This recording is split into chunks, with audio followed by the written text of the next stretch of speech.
Bonsoir François Ruffin. Bonsoir. Merci d'être avec nous. Vous êtes député de la France Insoumise, NUPES, Picardie Debout. C'est votre mouvement de la Somme.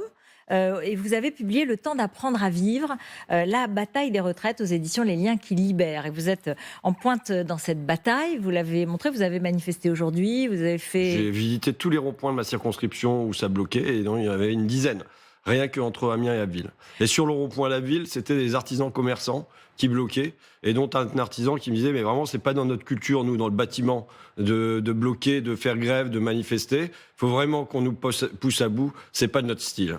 Alors, néanmoins, j'ai envie de dire, à quoi ça sert si ça ne bouge pas, si le gouvernement ne bouge pas, sur l'âge de 64 ans en l'occurrence? On sait que, d'une certaine façon, le signal est donné qu'il n'y aura pas de bouger.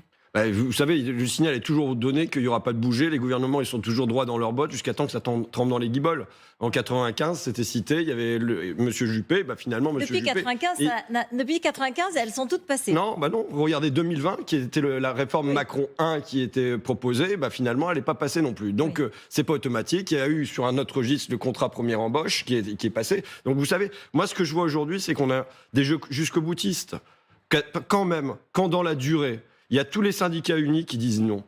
Quand il y a 7 Français sur 10 qui disent non. Quand il y a 9 salariés sur 10 qui disent non. Quand il y a 1, 2, 3, 4 manifestations aujourd'hui, avec 1, 2, 3 millions de personnes, je ne veux même pas qu'on discute des chiffres, qui disent non. Et que le gouvernement, il reste comme ça à dire, bien, nous on est prêt à passer sur le corps social, malgré ce refus du peuple français. Je pense que c'est un dommage qui est fait au pays. Alors, vous êtes favorable à des grèves reconductibles ? Moi, je fais ce que je suis derrière les syndicats. Ouais. J'entends ce que disent les syndicats. Leur première demande ce soir, c'est de dire nous demandons à être reçus par M. Macron à l'Élysée. Ce qui paraît aller de soi. À vrai dire, comment ça se fait que ça s'est toujours pas fait? Comment ça se fait qu'ils n'ont toujours pas été reçus par Mme Borne? Alors j'entends Jean-Michel Apathy qui dit c'est difficile à imaginer. Mais comment ça se fait que ça soit pas difficile à imaginer que Jeff Bezos, le patron d'Amazon, est reçu à l'Élysée, on lui remet la petite Légion d'honneur, même s'il paye pas d'impôts en France. Le patron de l'AFEP, l'Association française des entreprises privées, qui est en fait le syndicat du CAC 40, qui a obtenu l'abrogation de l'impôt de solidarité sur la fortune, est lui aussi reçu à l'Élysée, où on le remet la petite Légion d'honneur. Vous voulez décorer l'intersyndicale? Pourquoi pas, mais enfin, le patron de BlackRock a été reçu à l'Élysée, le patron de Sanofi est reçu à l'Élysée, maintenant l'intersyndicale, il faut qu'elle soit reçue à l'Élysée et qu'il y ait une discussion franche. Alors, ce qu'ils diront à l'Élysée, c'est que les syndicats ont été reçus un à un et disent qu'il y a eu des discussions qui ont été longues et que certaines de leurs revendications ont été reprises dans le projet de loi. Écoutez, apparemment, ça a peut-être été repris dans le projet de loi, mais ça m'apporte pas de satisfaction. Je veux dire, rendez-vous compte de où on est né dans l'extrémisme, le jusqu'au boutisme du gouvernement aujourd'hui. C'est quand même qu'on a, à l'intérieur de cette intersyndicale, des gens qui sont particulièrement modérés, qui sont perçu comme étant très réformiste, Laurent Berger en premier lieu, et qui vient dire, depuis le début, ça n'est pas acceptable. Le fait de passer à 64 ans, c'est extrêmement injuste. Et tout ça, pourquoi? Je veux dire, on est en train là d'avoir des blocages dans le pays, du dégoût qui s'installe. Il faudrait en parler, c'est du dégoût qui s'installe dans le sentiment. Chez moi, dans les ronds-points, c'est quoi? Nous sommes des gens qui ne sont rien, on compte pour rien. Ça fait des mois qu'on dit qu'on n'est pas d'accord. On nous écoute pas. Mais attendez, François Ruffin, il y a un certain nombre de choses qui ont bougé dans la discussion parlementaire, par exemple. Sur les carrières longues, il y a un certain nombre de choses qui ont bougé. Il y a, pour certains âges, il y a 43 années de cotisation. Vous voyez ce que je veux dire? Non, mais on peut regarder. Il y a un blocage sur les 64 ans, et j'entends bien, et les Français n'ont pas envie, et ils ne veulent pas, c'est clair, c'est net, et on l'entend. Mais néanmoins, de dire qu'il y a un dialogue de sourds, c'est le cas, mais enfin, il y a eu beaucoup de choses. Non, mais c'est le cas des deux côtés, parce qu'il y a eu aussi des choses qui ont été avancées de la part du gouvernement, qui coûtent de l'argent à l'État et qui ne sont pas prises en compte. Pourquoi? Parce que quand vous rencontrez des personnes qui travaillent dans les EHPAD, comme je l'ai fait aujourd'hui, on sort le simulateur.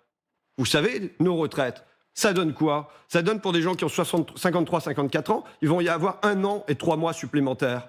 Ça donne la même chose pour des gens qui sont des agents d'entretien. Mais qui partiront pas à 64 ans, on est bien d'accord. Parce qu'il y a beaucoup de gens qui pensent que tout le monde part à 64 ans. Ils partiront à 63 ans et 3 mois. N'empêche que déjà, ils ont 53 ans, Madame Elkrief. Excusez-moi, mais ce qu'ils portent, c'est pas un stylo comme nous.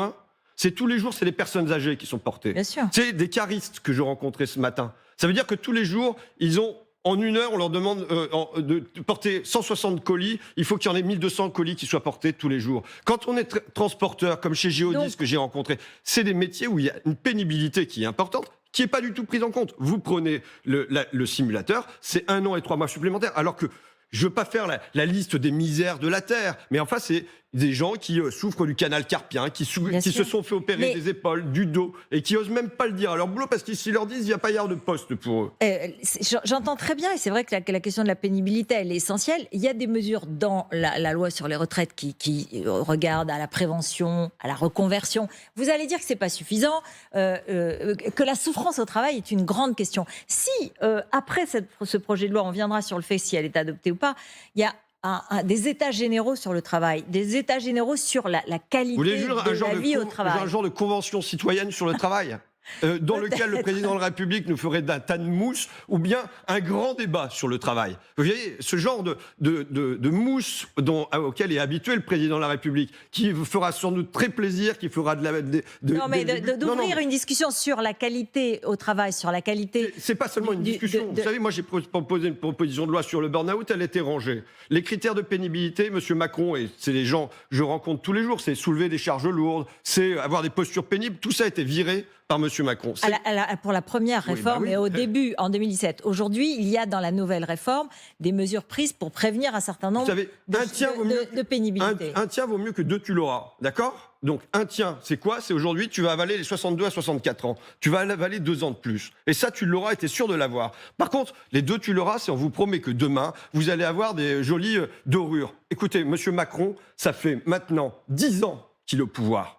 D'accord ? Depuis 2012. Non, oui, il a un bilan global. Oui. Il y a un bilan global à tirer quand il murmurait à l'oreille droite du président de la République, François Hollande, quand il a été à Bercy, quand ensuite il est entré à l'Élysée. Il y a une véritable continuité là-dedans. Quelle est cette continuité ? C'est l'écrasement du travail. C'est l'écrasement permanent du travail pour dégager des marges. Et les résultats du chômage, par exemple, la baisse du chômage, ça vous paraît pas un bon résultat sur le travail ? Non. D'accord. Non, je vais vous dire pourquoi. Parce qu'on ne peut pas traiter l'emploi comme étant des bouts de boulot pour les gens. Ouais. Le travail, le respecter, c'est permettre... Vous savez, moi, je viens avec un motif de bon sens et de décence qui est réclamé par les gens.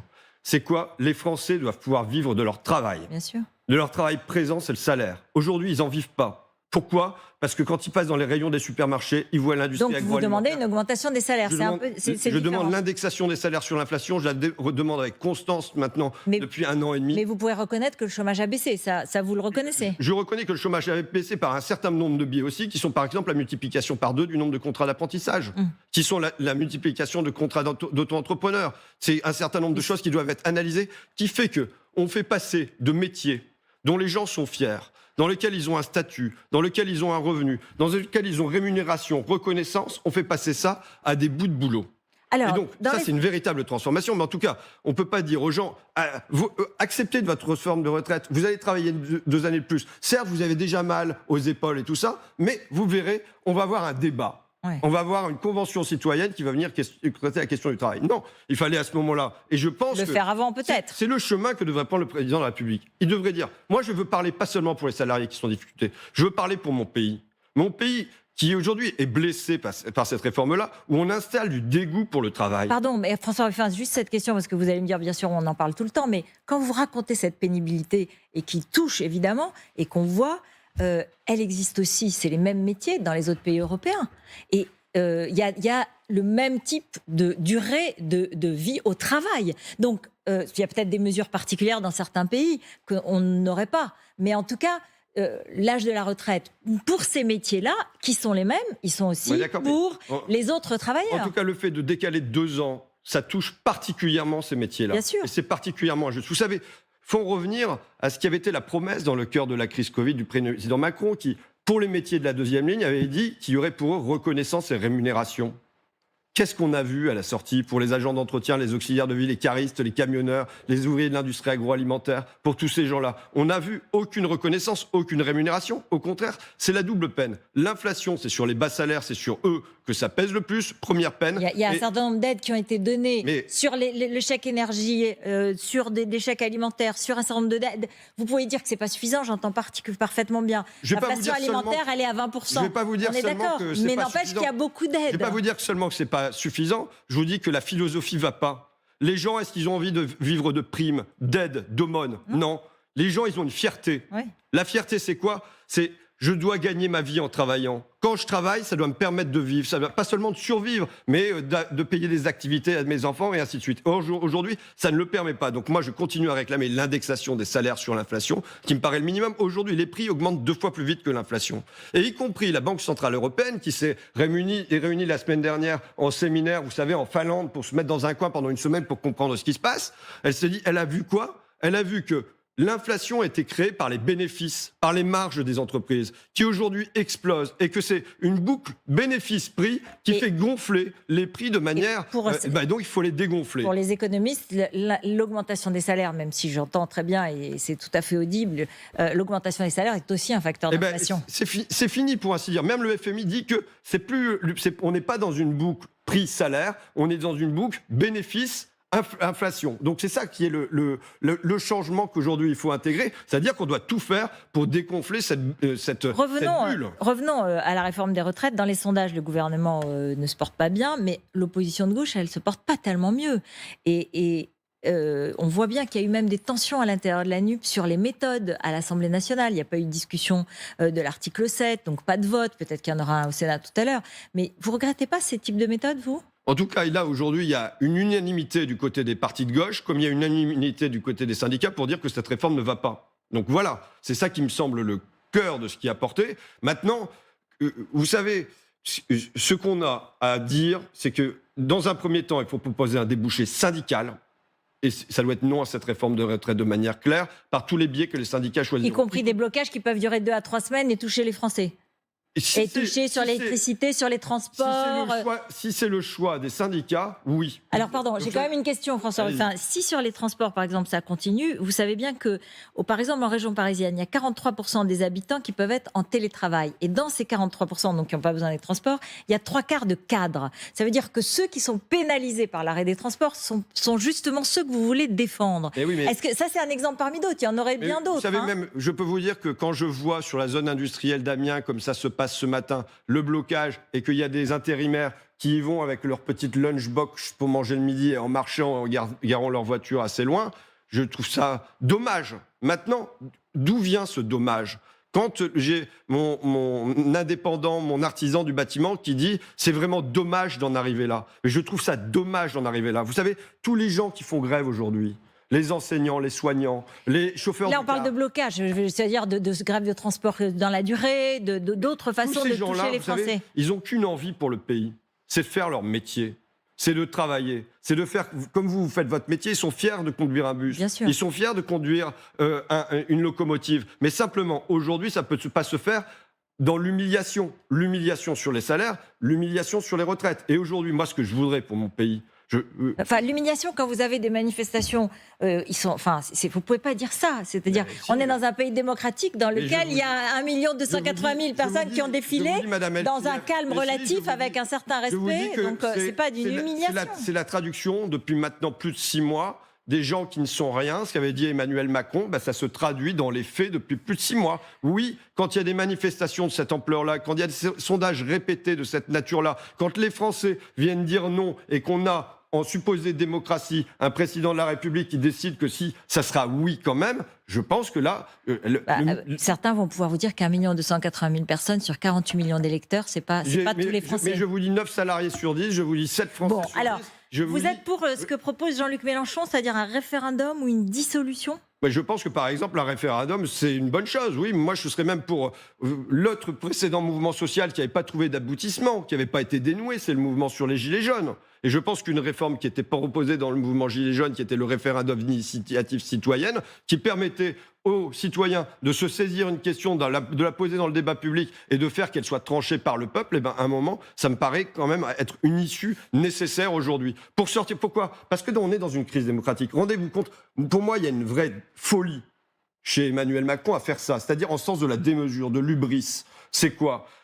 On sort de la crise Covid. On s'est tapé, on est exténué, fatigué depuis 2 ans. Et on a reçu beaucoup de soutien et d'aide. Vous l'avez pas dit, ça. Et je veux bien dire ça, mais je veux bien dire... Non, mais d'accord. Mais je veux bien dire aussi... Plus que d'autres pays. Dans ce cœur-là, ce sont les Français de la 2e ligne qui ont tenu la tranchée avec la 1re ligne dans les hôpitaux. Vous avez ça. Derrière, vous avez la guerre en Ukraine, les factures qui explosent, avec des soucis sur l'énergie. Il y a tout ça. Et c'est dans ce moment-là que le président Emmanuel Macron ne trouve rien de plus pressé que d'opérer une réforme des retraites dans un pays qui s'interroge. Dans un moment où on a un hôpital qui est en lambeaux, une école qui est quand même le pilier de la République, où on recrute des enseignants en job dating. Enfin, c'est dans ce temps-là et avec une crise démocratique. Alors François Ruffin, justement. Madame Elkrief, une crise démocratique qui est là. Quelle est la base sociale pour Emmanuel Macron faire cette réforme? Je veux dire, quand on a eu une élection présidentielle où il est réélu sans panache et sans élan, au raccro, même en promettant... Mais ça, François Ruffin, attendez, une seconde. Vous avez une contre-majorité ? Attendez. Au premier tour, vous avez fait plus que le candidat. Au deuxième tour, vous avez fait plus. Est-ce qu'à l'Assemblée nationale, vous avez une contre-majorité? Je vais vous dire, si vous l'avez, François Ruffin, il y aura un 49-3 et vous pourrez faire tomber le gouvernement. Je vais vous répondre avec franchise. Je vous redis quand même la base sociale extrêmement étroite. Non, mais attendez.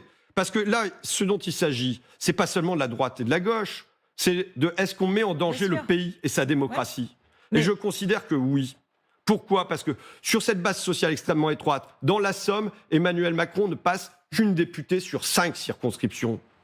Il n'arrive pas à envoyer la moitié de ses candidats au deuxième tour. Et c'est sur cette base sociale-là qu'il estime possible de passer un projet contre la majorité des Français. C'est pas pensable, c'est de la folie. Mais je vais vous dire comment je pense qu'on peut entendre qu'il y a un malaise, on peut se dire qu'il y a un malaise, mais la démocratie, elle est respectée. Non, de manière formelle, mais vous voyez bien qu'il y a un gros problème.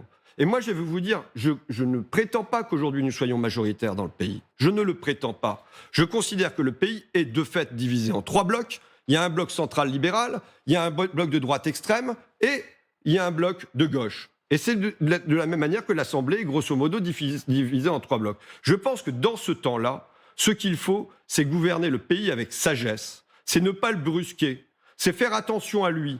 Parce qu'il se remet de crises successives et douloureuses et que, profondément, il y a une division dans ce pays. Eh bien, qu'est-ce qu'on doit faire dans ce temps-là? On doit en prendre soin. On doit l'écouter et en tenir compte. Et on doit tout faire pour ne pas élargir les fractures qui existent aujourd'hui au sein de la société française. Et ne pas jouer un groupe contre un autre de cette manière-là. Vous savez, dans le court terme, peut-être qu'il pourra estimer qu'il a gagné. Dans le long terme, nous y perdrons, notre pays perdra, la démocratie perdra. François Ruffin, dernière question. L'article 7, il va peut-être être voté dans la soirée au Sénat. Le projet va peut-être être adopté à l'Assemblée, par le 49-3 ou pas. Bon, vous continuerez à appeler aux mobilisations ou vous direz, bon, c'est la République et puis ça a été adopté? Moi, je vous dis, il y a des syndicats dans ce pays. Vous ne recevez pas Laurent Berger, vous ne recevez pas Philippe Martinez. Il y a des syndicats à la fois dans les entreprises. Je vais écouter ce qui se décide dans l'intersyndicale de la Somme et je vais écouter ce qui se passe dans l'intersyndicale du pays, qui aujourd'hui invite à être reçu à l'Élysée, mais invite à amplifier les grèves de toutes les manières qui existent. Donc j'accompagne ce mouvement-là, je le pousse, j'en suis comme citoyen et j'invite à en être. Parce que faut pas croire que la bataille, elle est pliée ce soir. Il y a un match, et le match, il doit être joué. Et comme je suis footballeur, je joue ce match toujours jusqu'à la dernière minute. Merci d'être venu sur notre plateau.